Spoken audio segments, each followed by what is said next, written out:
Is now a good time to go solar? The answer to that question is absolutely yes. You might be pissed off by some crappy sales reps and some crappy people, or maybe some neighbors who got screwed. Getting solar is really, in many cases, an IQ test, unless you really just don't qualify, you have a terrible house or certain circumstances and counties.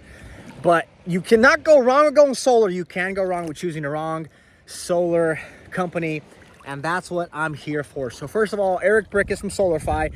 Hit this like button, subscribe, and share this to somebody who's considering going solar. Maybe you're referring to people. By the way, you can get $1,000 per referral just signing up in my link. It's called an ambassadors program. You get $1,000 being an ambassador, a solar advocate, helping the world go green. No one really cares about that. They just want to save money.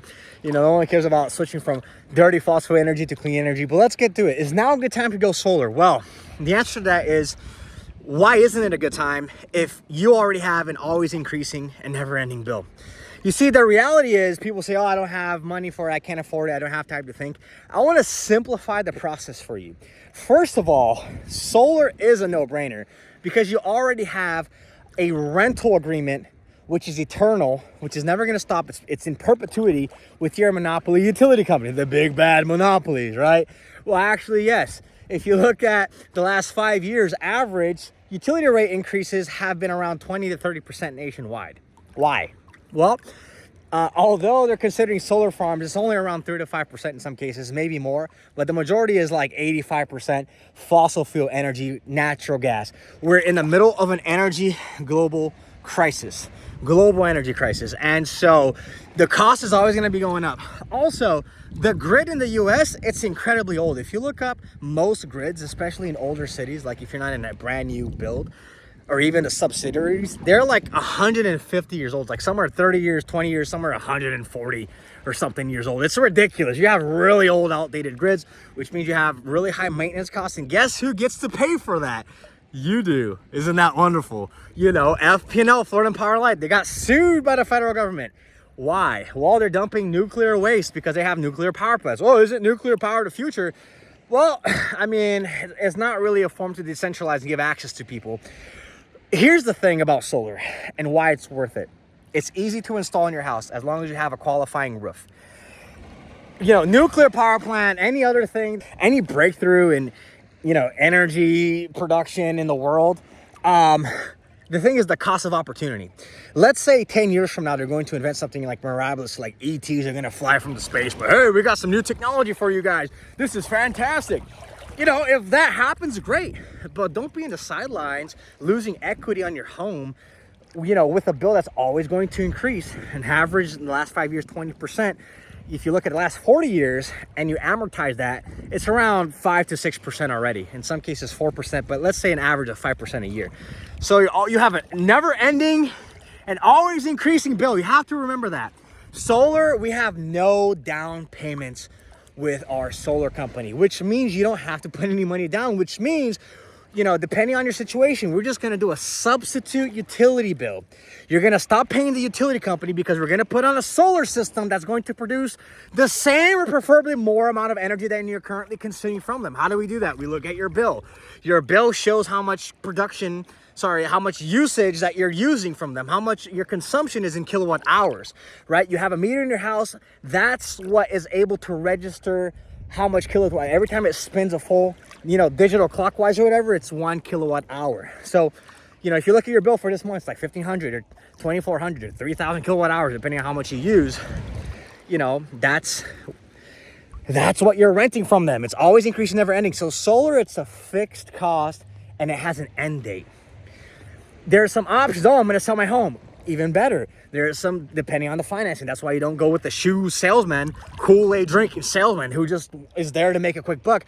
I actually want to serve you guys. And in some cases, we're going to do a 50-minute phone conversation or a Google Meet or whatever. I'll share you the link. And I'm going to tell you, hey, sir, unfortunately, it's not a good situation for you right now. I do not advise you going solar for multiple factors. Maybe you didn't get approved with the best lenders. Maybe your house really isn't good for solar. Maybe you have a really bad utility company. You know, whatever the factor is, I'm going to be truthful to you. You know, if you're going to literally sell your house in the immediate time frame, no, don't go solar. I might sell my house in 2 to 3, maybe 5 years. There are some options that it's still worth going solar. Why? Because you're going to increase the value of your home and or you're going to increase the value proposition of the new home buyer on your home. Oh, but doesn't that mess up the credit? You know, most people get mortgages. Yes, I'm actually a realtor in Florida. I know how this game works. I know how the mortgages work. You know, the issue is most buyer's agents, they avoid, and then they have that, like, then we have that realtor lawsuit going on. Crazy, right? Apparently now everybody has to sign something, have to disclose if they're going to actually, you know, pay realtors for showing people properties. But that's a whole different subject.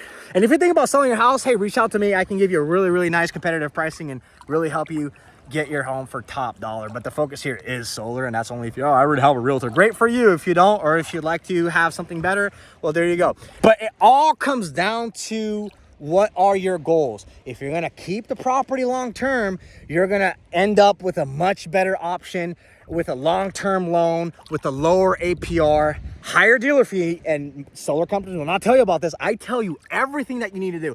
I'm as transparent as possible, as freaking possible. I will tell you every single thing that you need to know. I will tell you right there and then. So, lower APRs, higher dealer fees. The total loan amount will increase because there's an initial fee, but overall, if you plan on keeping the property long term, you will pay less interest. Let's say you want to sell the home or you want to prepay it in 5 years. Go with a higher APR, lower dealer fee. Because if you have a lower dealer fee, let's say it's 5%, and the other one with the higher APR is 30%, guess what? You just saved $20,000, $30,000 on the initial fees, because you intend on selling the property sooner. When you sell the property, on closing, you can use some of the equity of your property, you know, plus the value increase of your property because of solar, because utility bills aren't going higher, and you can deduct from what you're going to make selling your property and pay off the system on closing with the title company. Isn't that great? There's that option. There's also leases. Why would you get a solar lease instead of a loan? Well, maybe you're considering selling your home and maybe you don't qualify for the tax credit. And that's another myth you got to really watch out for. Oh, you know, but, you know, the government's going to pay you a check. It's 30%. It's in a federal solar tax credit incentive. They'll send you 30% of whatever the solar system costs, and it's guaranteed the government's going to pay you that. Man, if you ever hear that, how many homeowners that I talk to, and they're just getting BS to, they're getting lied to. It's not a guaranteed check. It's actually a deduction on the taxes that you owe.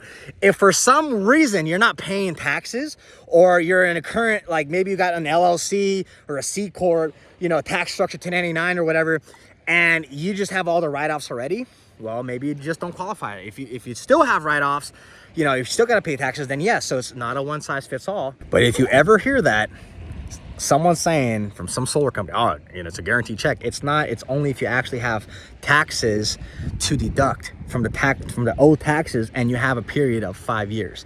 Form 5695 from the IRS will explain to you thoroughly how the tax credit works. Some people just do not have the tax credit to claim, to deduct from. That's where the lease comes in, because the lease company will keep the tax credit themselves as their own separate entity, and they'll be able to front you the savings up front, because you're not going to get the tax credit anyways, and then they can give you better, lower monthly payments in general. So there's that. And then one more thing, remember, compare apples to apples. If you're going to go shopping solar, you got to compare, you got to see the value. First of all, don't trust like brand new companies that are starting out. And second of all, don't just trust any company because they say they're great. Everyone's going to say, we're the best solar company in the world. We're fantastic. Oh, we have the best possible value. We're always going to be around in business. You know, that's slick salesy talk right there. You know, don't believe everything, you know, don't believe everything people say. So yes, you got to do your research. It's not a pack of gum that you're buying here. Yeah, there's no down payment options and everything, but it's still a loan. Okay, theoretically, leases, they don't affect your credit. It's not going to affect your DTI because it's a lease. So that's another advantage to leases as well. And also lease companies, they generally cover 100% the solar panels. And that's another thing. Sometimes it's not going to be a great thing. If you're in a place with a lot of hurricanes, you got to watch out. Some insurance companies, they cannot cover your panels, or they can give you a really big headache. Although theoretically, legally speaking, because solar panels are considered permanent structure to your dwelling unit, So there's a dwelling unit coverage. If you look at your insurance policy and your declarations page of your homeowner's insurance, it will say dwelling unit coverage. Theoretically, per se, legally, solar panels, because they're permanent structure, they're fixed to your roof, should be considered part of the dwelling unit. There are, especially with the hurricanes, solar companies are putting disclosures. We will not cover solar panels. So please be aware of that. And one of the last resorts that we have in Florida is Citizens. So yeah, make sure you do your research about that. And that's a positive, I would say, relative to lease. If that's something that really concerns you, leases will cover the solar panels. That's absolutely great. So if that's a worry and you don't want to go through the hassle, making sure there's homeowners insurance and everything like that. So another thing to compare, apples to apples, to make sure that you're getting the best value. The warranties, parts, labor, and roof penetration. Honestly, if they're not giving you a 30-year warranty, and you can look at the contract, most of them are giving you 25 years on parts, the equipment, the solar panels and the inverters, 25 years on the labor, the installation and the maintenance for the next 25 years or whatever, if you pay cash, or 25 years or 30 years or whatever. But they're only giving you 10 years on the roof penetration. That is terrible. Why is it terrible? Well, I will tell you, usually it's after that 10-year mark, especially with asphalt shingles, is when you're going to need that. That's when things start happening, potential leaks and stuff. So coincidentally, a lot of solar companies are, oh, we only give you 10 years. And it's usually after 10 years when you usually need that. Another thing to mind, if you don't know the age of your roof, please check that, because if you install solar panels on an old roof, your homeowner's insurance can contact you and say, we're going to cancel you until you get a brand new roof. Yes, they can do that. What's going to happen if some slick solar salesperson tells you, oh, it's great. No, your roof is in great condition, but it's like 15 years old or 12 years old even, I would say, but, you know, getting really close to getting changed. Don't put solar panels on them, because there is a cost of removing. I don't care what cheesy line they'll tell you that, oh, we'll guarantee that we'll cover the panels. They don't. It's a straight up lie. Or at least ask them for like a confirmation, like a written confirmation, an email or something in the agreement. They don't do it. They'll lie to you. And then when something happens and then you have to like remove the roof, you know, the solar panels to re-roof your home or whatever.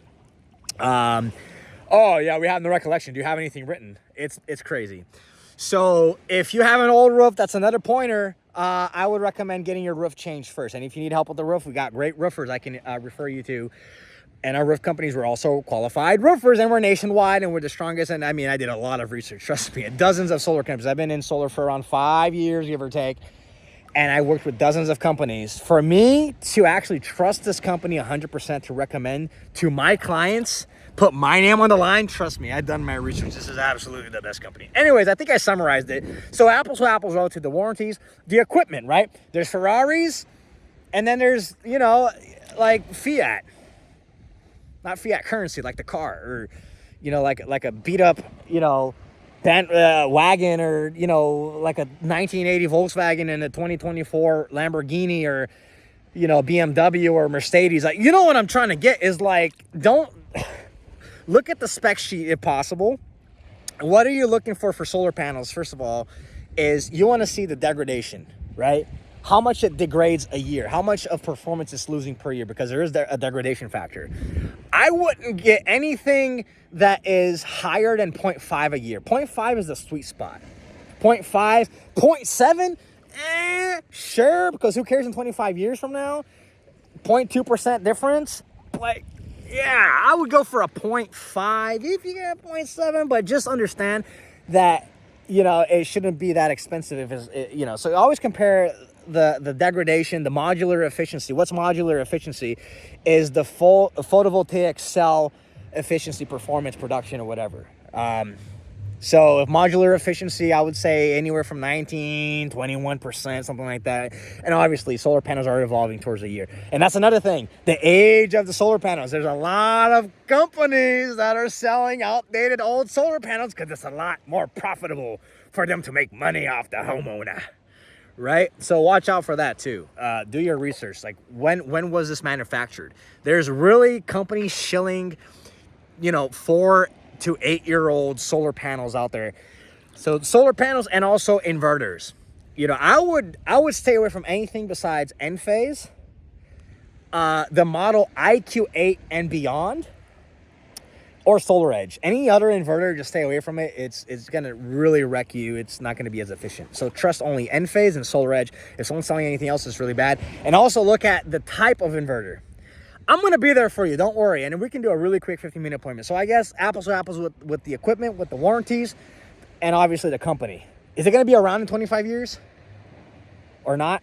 Well, if you don't know that, or if you don't have trust in the company, if they have a strong, healthy balance sheet, chances are that you're going to be left holding the bag and you're going to lose money because you're going to have to find another solar company to reconnect your solar system because they're going to keep it offline and you're not going to have the maintenance and everything will be voided, and it's really bad. There was a situation, I used to work for them, ADT Solar. I used to work before they became ADT Solar because ADT purchased SunPro.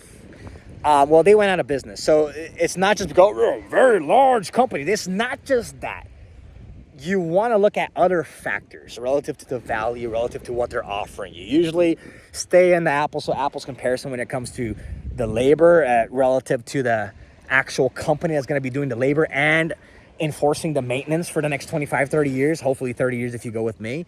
Make sure that you're getting top-notch, really good quality equipment. And yeah, the warranty is 30 years on everything. And preferably that you kind of know if it's a third-party entity that will be covering that warranty I think is also ideal. Obviously, leases, you don't have to worry about that because the lease company will take over because the lease company will take over 100% in terms of the warranty per se as of the time of recording this video. So if you're interested in going solar because you're just so pissed off with the big bad utility company monopoly and you can't change them, you can't switch them, it's always increasing a never-ending bill, and you're curious to know, well, if I can show you a solar system that is going to produce the same amount of energy that you're currently consuming, preferably a solar offset of 100% or higher, I usually like to put them at 110, 114% as that extra cushion. Because also when people put solar panels, I feel like they tend to use the AC more and jacuzzi and pool heater or whatever other appliances more because they feel like, oh, I got solar panels. Maybe you get an electric vehicle in the future. So I like to put it a little bit higher. But if I can prove you that I can give you a solar system proven, and I will put this in writing, we'll send you agreements proving that we will produce that amount of energy, which is relatively, I would say at least 100% or higher of what you're currently consuming based on your utility bill in the last 12 months. If you're not in the last 12 months, there's a way to average it out, and we usually go a little bit higher to guarantee the production, but we do guarantee the production. The production that's in the writing from our engineers that design everything, we're gonna guarantee that. So as long as you're relatively consuming the same, or 10% higher, if I give you 110%, you're good. And if I can give you that system at the same monthly payment, preferably if possible, a little bit lower than what you're already paying average with your utility company, come on, it's a no-brainer. You're gonna increase the value of your home because for each payment that you're making, it has eventually an end date if it's a loan. Leases after 25 years, there are ways for you to buy them out as well. So you're going to be increasing the value of your home, and it's going to be a fixed payment. It's going to be a fixed payment with an end date. And guess what? Then it's absolutely free energy. And another thing is like, well, don't they have the degradation? The degradation is going to screw me over, man. From there, I'm going to just put a couple of more panels if needed. And guess what? Homes evolve over time. The appliances are more advanced. A 10-year-old air conditioning, straight from energy.gov, a 10-year-old HVAC system, air conditioning central system in your home, okay? It is 30% more efficient if you update it to a new one. That's also, if you have a really high utility bill, I would also recommend getting a new AC, and I can also help you with that as well. Get you a really good price on an HVAC system. Why? Because you're just on the AC, which is the highest energy culprit. You're going to save 30%. You're going to save 30% and stop drowning from all of those crazy, always increasing, never-ending bill. Anyways, I think I said enough. I think this was clarifying enough. If this video helped you in some way, I'm pretty sure it will, because I've been 5 years in solar, more than 5 years even. I know what I'm talking about. I have hundreds of homeowners. It's going to be a plum-pleasing pleasure to serve you. All I need is 15 minutes. Hit that like button. Comment down below if you say it's great. Click on the link. If you're thinking about going solar, considering, no commitment. No commitment. I'm really just an educator. I'm just going to consult and advise you to see if it's now a good time for you to go solar or not. Click on this link. It's going to have my Eric Brickus name in it. You can submit your utility bill there. I will ask our engineers to create a custom designed approach, and we can have a quick 15-minute conversation appointment, share you the screen and everything. Is going to be great. Also, if someone's considering going solar and you already got solar and everything, then share my ambassador link. You'll get $1,000 per homeowner that you refer. And I will see you in the next. I will see you soon. Or not. We'll see. Hit that like button. Hit that notification bell. See you in the next video. Oh, man. Oh, I got some of my... Ooh. All right.